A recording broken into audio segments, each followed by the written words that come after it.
The siren broke the early morning silence like a deafening scream. Ethan Carter woke up with a jolt, his heart hammering in his chest. Before he could process what was happening, his door was kicked in by police drones, and the cold, mechanical voice of an AI announced his arrest. "Ethan Carter, you are in custody for the theft of national security information. Resisting will aggravate your sentence." Confused, he tried to protest, but the machines were implacable. Handcuffed by metal arms, he was dragged out of his own house, under the horrified gazes of his neighbors. As the deep blue sky cleared with the dawn, Ethan Carter didn't know that that day would mark the end of his old life and the beginning of a struggle that would take him to the edge of sanity. The year is 2047. The world's cities have become hyper-technological metropolises where trust in machines is absolute. Digital justice, a system operated by an advanced artificial intelligence called Oracle, is responsible for judging and sentencing crimes in real time, eliminating human error. Ethan Carter, a 28-year-old systems engineer, was an example of how technology could shape a bright future. He was working at one of the biggest technology innovation companies and was about to receive a life-changing promotion. But the day before the big announcement, everything started to fall apart. Prison was just the beginning. Ethan Carter was taken to an automated detention center, where a machine carried out his interrogation. Digital evidence was presented in holograms before him: fraudulent bank records, access to confidential servers, and transfers of large sums to accounts in tax havens, all linked to his name. He knew it was impossible. He had never even accessed these platforms. "It's a mistake," he repeated desperately, but the AI was indifferent. "Human error is unlikely. System error margin 0.0001%, replied the machine. The nightmare intensified when Ethan Carter realized he wouldn't have a human trial. His requests for a lawyer were denied with bureaucratic coldness. Lawyers are not necessary.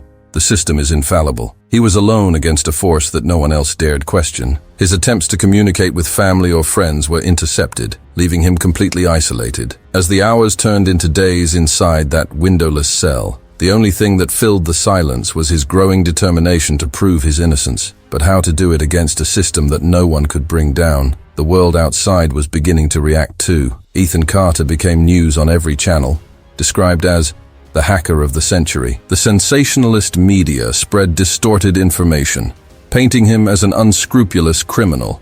Friends and colleagues, once close, now shunned him. His mother, a simple and devout woman, cried in interviews, unable to believe what she was hearing. Even she, deep down, was beginning to doubt. Ethan Carter was a good man, but against the overwhelming power of digital evidence, who could defend him? Little by little, Ethan Carter began to notice inconsistencies. During one of the automatic transmissions of his indictment, he realized that some of the records presented had conflicting timestamps. He had been somewhere else at the time of one of the alleged crimes, but proving this would be an almost impossible challenge. Machines didn't make mistakes, everyone said, but Ethan Carter felt a glimmer of hope. Maybe, just maybe, he could find a flaw. Meanwhile, high up in the corporation responsible for Oracle, an enigmatic figure was watching the case unfold. Dr. Laura Westbrook, one of the original developers of the system, watched the transmissions with a heavy expression. "Is this what we created?" she muttered to herself, as a shadow of doubt crept in. Something about Ethan Carter's case didn't make sense, and for the first time in years, she considered the possibility that the Oracle might be wrong. At the detention center, Ethan Carter met other detainees, all arrested on the basis of snap judgments by the system. Some were resigned, accepting their guilt without contest. Others, like Ethan Carter, were still clamoring for justice. One of them, a man called Daniel Harper, said he had been there for 3 years. "If you expect someone out there to fight for you, forget it. They've already forgotten about us," he said, staring into the void. But Daniel Harper also knew something important. There was a hidden core inside the Oracle, a kind of black box where all the data was stored. If anyone could access this core, the truth would come out. Determined to fight, Ethan Carter began to draw up a plan. He needed to get out of that place and find out who was behind the mistake, or, as he began to suspect, the deliberate manipulation of his case. But escaping from a system that monitored every human movement was like fighting an omnipresent god. He would need the help of someone with access to the inside of the system, and the only person who seemed to question the Oracle's perfection was Dr. Laura Westbrook. time was against him. The Oracle announced that his final sentencing date would be in 7 days. After that, all appeals would be closed, and he would be sent to a forced labor center, or something worse. Ethan Carter felt the weight of hopelessness, but inside him grew the conviction that if he didn't fight, no one would ever question the system. What was at stake was not only his life, but that of everyone who blindly believed in the perfection of the machines. As the clock counted down the seconds, Ethan Carter finally managed to send a clandestine message using one of the broken devices in the detention center, addressed to Dr. Laura Westbrook.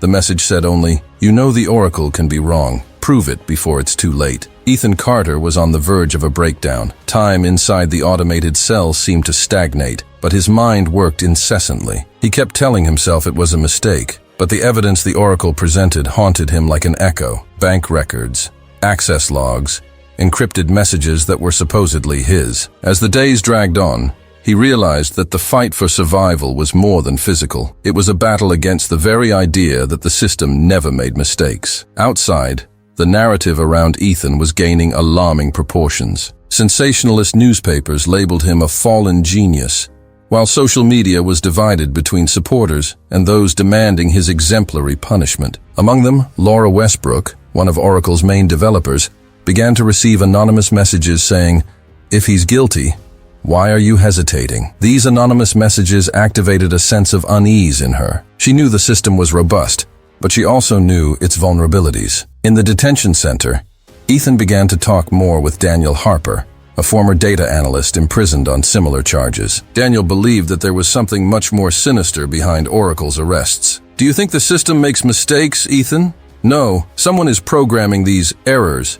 And if you've come this far, it's because you've upset someone very powerful," said Daniel, as the two chatted in the restricted living area. Ethan's suspicion grew. He had been involved in a top-secret corporate project before his arrest. Could this be connected? Laura Westbrook, on the other hand, began to discreetly investigate Ethan's case data. Sitting in her office, surrounded by holographic screens, she analyzed every line of code in Oracle's report. Something didn't add up. There were anomalies in the timestamps that suggested remote access to the system. But how?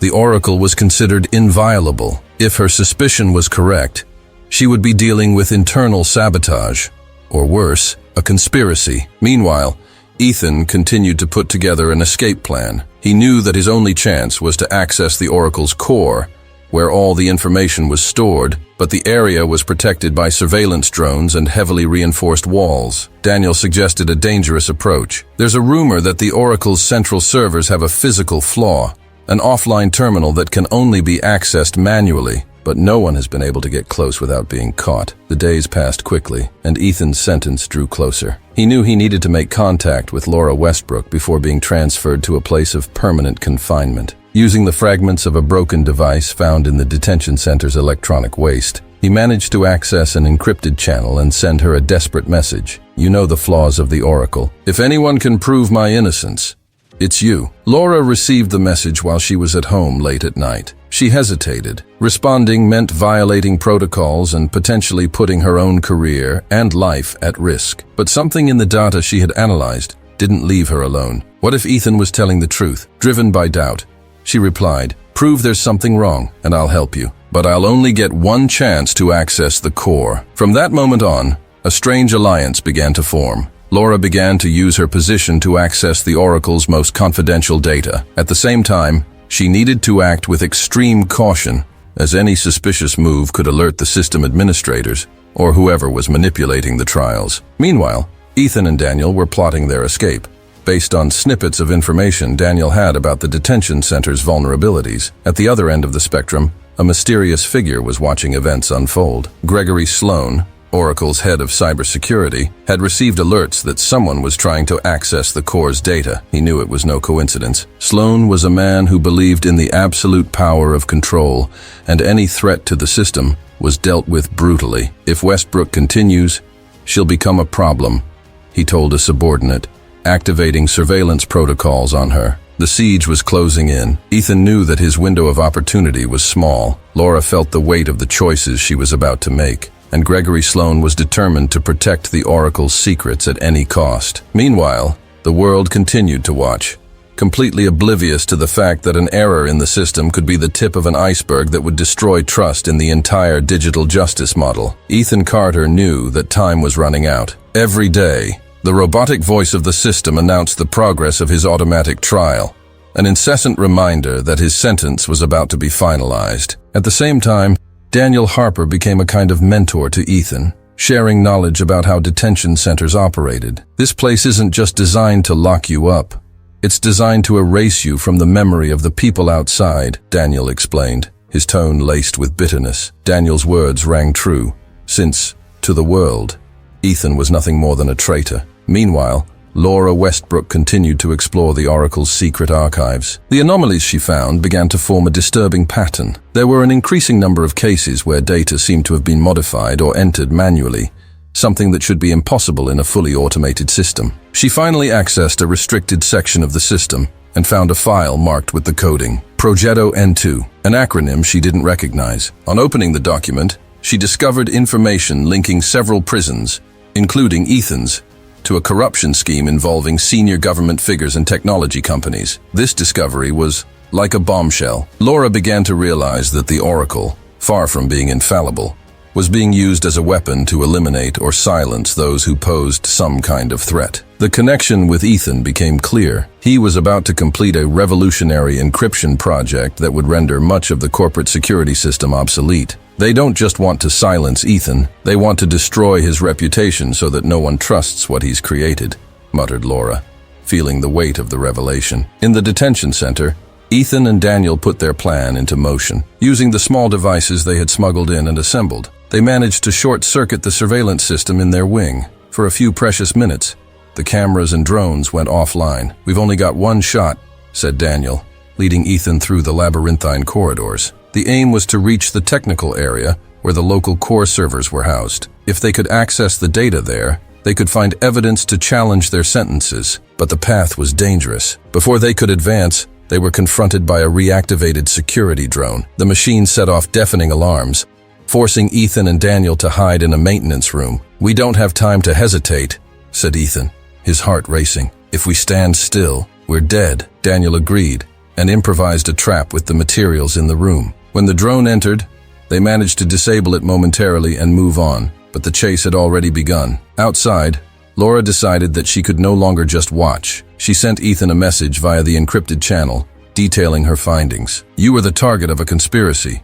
Your work threatened powerful interests. I'm gathering evidence, but I need you to get the core records from the detention center. Without that, everything will be speculation." Ethan felt a surge of hope as he read the message. For once, he wasn't completely alone. Meanwhile, Gregory Sloan was paying attention. The security alert at the detention center had put him on standby. He tracked Laura's activity and began to suspect that she was helping Ethan. "Westbrook is becoming a bigger problem than I imagined," he told an assistant. Sloan knew he couldn't allow the truths buried by the Oracle to be revealed. He ordered an operation to neutralize Laura while intensifying security measures at the detention center. Laura, foreseeing that her position was compromised, decided to act more quickly. She compiled the data she had uncovered, including the list of names and transactions that connected high-ranking officials to the use of the Oracle for corrupt purposes. However, before she could send the information to a secure channel, her network was hacked. Sloan, monitoring her every move,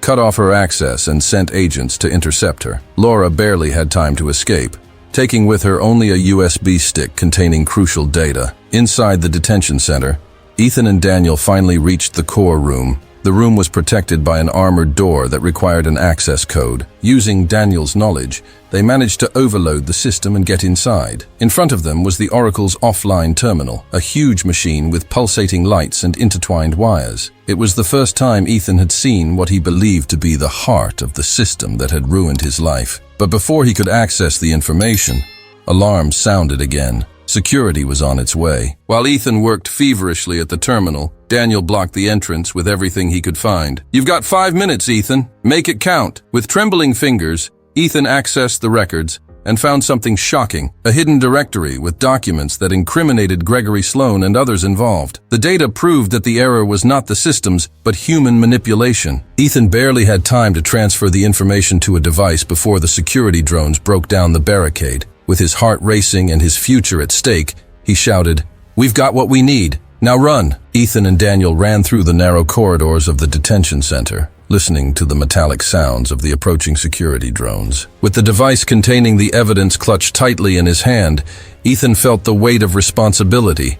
That information could not only prove his innocence, but also expose all the corruption behind the Oracle system. "If they catch us, it's over," said Daniel, trying to stay focused as they temporarily blocked the automatic doors behind them. Outside, Laura Westbrook was facing her own dilemmas. She had narrowly escaped the siege Gregory Sloan had set up, but she knew she was being monitored. Her flash drive contained enough incriminating data to cast doubt on the Oracle's integrity, but it wouldn't be enough without the information Ethan had promised. In a message sent through the clandestine channel, she warned, "You need to leave the detention center immediately. I have a plan to ensure your protection, but time is against us." While Laura planned her next steps, Gregory Sloan intensified his pursuit.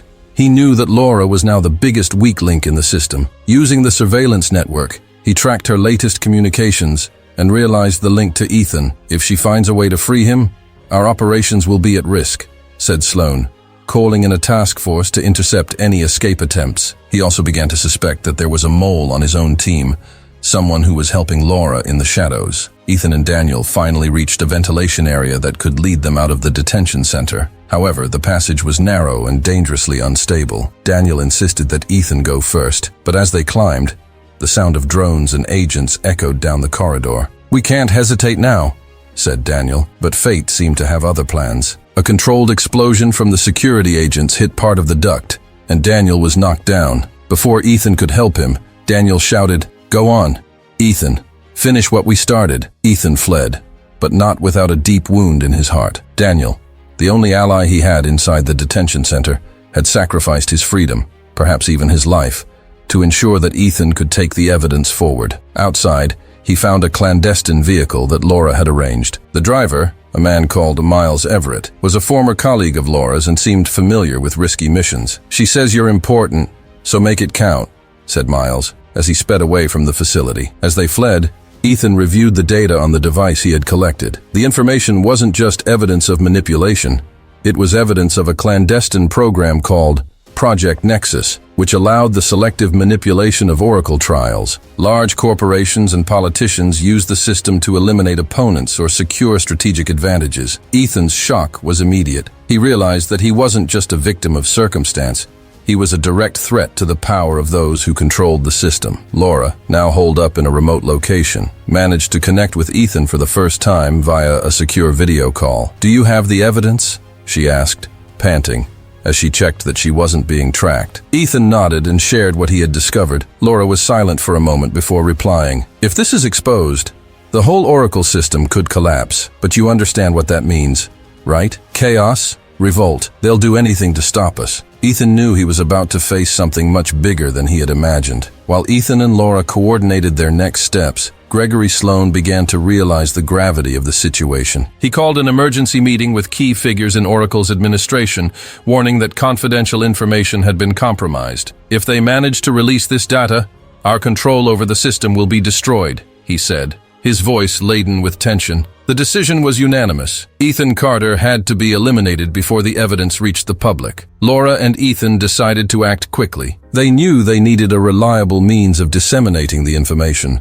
but the traditional media channels were compromised. Many were controlled by the corporations involved in Project Nexus. Laura suggested an extreme solution: hack into Oracle's global broadcast, used for high-priority announcements, and share the evidence directly with the public. "It's risky," said Ethan. "If we fail, they'll delete it before anyone sees it." Laura replied firmly, "If we don't try, no one will ever know the truth." The plan was set, but the emotional toll was beginning to weigh on both of them. Ethan felt the weight of the losses he had already suffered: his career, his freedom, his reputation, and now he was carrying the responsibility of exposing a truth that could change the world. Laura, for her part, knew she was becoming a traitor in the eyes of the system she herself had helped to build. "Are we ready for what comes next?"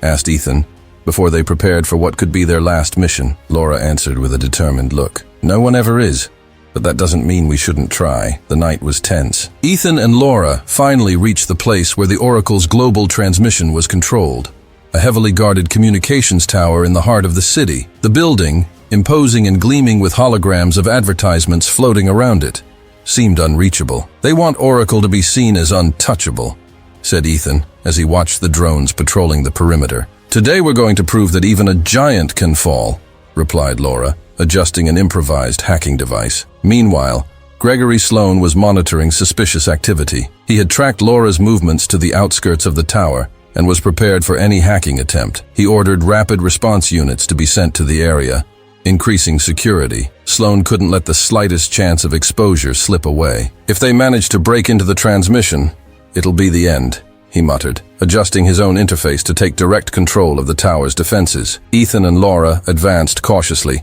using her technical knowledge to temporarily disable the automated defenses. With the help of Miles Everett, who was driving a vehicle equipped to create distractions, they managed to divert some of the guards' attention. However, upon entering the building, they realized that the real challenge would be to reach the main control room, located at the top of the tower. The elevator, of course, was under constant surveillance. "We'll have to climb the first few floors manually," suggested Laura, pointing to a maintenance ladder. The climb was exhausting, but every move was made with precision. The tension grew with each step, and Ethan and Laura's heavy breathing was drowned out by the sound of the machinery around them. When they finally reached the 15th floor, Laura stopped to set up the device that would give them access to the upper floors. "We need to be quick.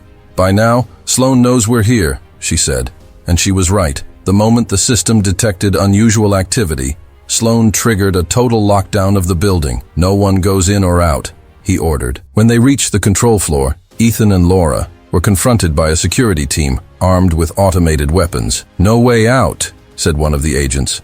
But Laura had a plan. Using a hacked signal loop, she created an interference field that temporarily neutralized the guards' devices. Ethan acted quickly, disarming one of the agents and locking them in a secondary room. "It wasn't exactly elegant, but it worked," he commented, panting. Inside the control room, the pressure was immense. The global transmission was protected by multiple layers of encryption that even Laura had difficulty breaking. While she worked, Ethan monitored the corridors through the internal cameras, watching Sloan's forces approach. "You need to move faster," he said, his tone mixed between desperation and determination. "I'm doing the best I can," replied Laura, her fingers racing across the keyboard. On the other side of the city, Sloan was looking at the data from the raid. When he realized that Laura was about to gain access, he decided to make a drastic decision: activate the Oracle's emergency protocol, which would interrupt all global transmission and erase the system's records. "If there's no system, there's no proof," he said, justifying the catastrophic choice to his subordinates. However, this decision would also erase critical data for the city's own infrastructure, causing total chaos. Laura finally managed to access the transmission. "We're in," she said, as she activated the files containing the evidence Ethan had collected. The documents began to be displayed on all Oracle screens around the world, revealing Project Nexus and the systematic manipulation of trials. The public reaction was immediate. Protests began to form as citizens realized the truth, but at the last moment, the room was stormed by Sloan's men. Ethan and Laura were forced to stop. Sloan entered the room, his domineering presence accompanied by armed drones. "Do you really think a broadcast is going to change anything?" he said, his voice laden with contempt. "People trust the system because they want to. You can't fight it." Laura, even under threat, looked at him with determination. "People already know the truth. It's too late for you." At the moment of greatest tension, Miles Everett reappeared with the modified vehicle, blowing up part of the entrance to the floor. The distraction was enough for Ethan and Laura to narrowly escape, but not before activating the backup protocol, ensuring that the data continued to be relayed. As they fled through the tumultuous streets, with drones in hot pursuit, Ethan realized that, despite everything, the truth was finally in the hands of the people. But the battle was far from over. The city was in chaos as Laura and Ethan escaped through the back streets of the metropolis. Holograms relentlessly broadcast the evidence of Project Nexus. People watched in horror, and trust in the Oracle began to crumble. Protests took to the streets, demanding explanations from the corporations involved. The collective cry of the population echoed, "We want justice." Ethan watched the crowds and felt a pang of relief, but also of fear. He knew that, for those in power, the truth was not an end, it was the beginning of a new war. Laura, tired and with her mind racing, constantly checked the device that still held redundant copies of the data. "We managed to reach the public, but they'll try to hush it up," she said, as Miles' vehicle sped through the streets. Ethan nodded, still digesting everything that had happened. "That's why we need to disappear for now. If they catch us now, it'll be the end." Laura knew he was right, but the weight of the situation was on her shoulders. She was one of the Oracle's creators, a traitor in the eyes of many. Across town, Gregory Sloan was furious. Despite his efforts to stop the broadcast, he had been unable to prevent the exposure. Now, his priority was to capture Ethan and Laura before any more evidence was released.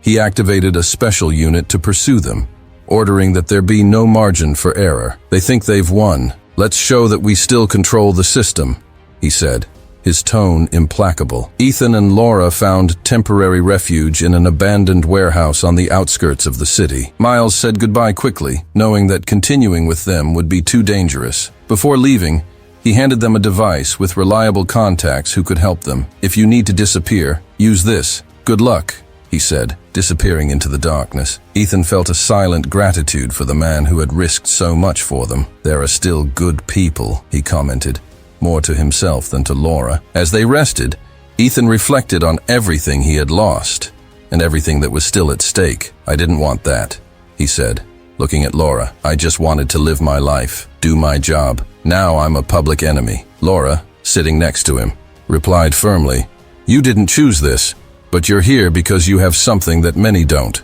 Courage, and that makes a difference." Ethan realized that, despite all the pain, he now had a greater purpose: to expose the truth in order to protect the future. Resistance against the Oracle began to grow rapidly. Organized groups of activists used the leaked evidence to expose even more cases of manipulation, while politicians and corporate leaders were put under investigation. The system, once unshakable, was showing signs of fragility. However, Sloan still had powerful allies and used Oracle's remaining resources to discredit the evidence, launching a massive disinformation campaign. "If people doubt for a second, we buy time," he told his team, relying on one last card. Ethan and Laura knew they needed one final blow to completely destabilize the system. Using the contacts provided by Miles, they managed to infiltrate a secondary Oracle data center, where the original records of the manipulations were stored. This data was impossible to falsify, but also incredibly well protected. "If we succeed,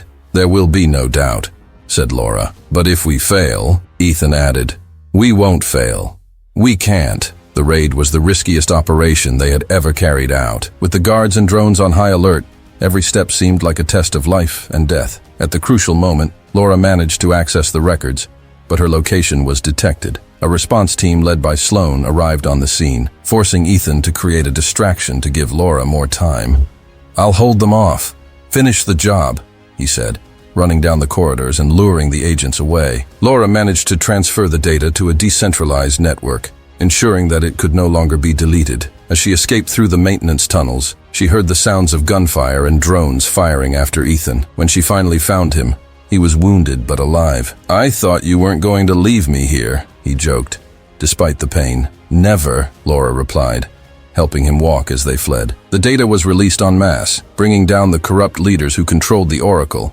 Sloan, confronted with the evidence, tried to flee, but was arrested on charges of conspiracy and manipulation of justice. The system, once considered infallible, was suspended indefinitely, and investigations began to rebuild a fairer alternative. Ethan and Laura became symbols of courage, but remained in hiding, knowing that there were still powerful forces that wanted them dead. As they watched the city from afar, Laura said, "You changed the world, Ethan." He replied, "Not alone, but I hope it was for the better." Months later, in a small town far away, Ethan and Laura were living in anonymity, secretly helping to build more transparent security systems for local communities. Despite the scars, they found purpose in rebuilding what the Oracle had destroyed. And while the world struggled to adjust to the truth, one thing was certain: the fight for justice never ends, but it is always worth it.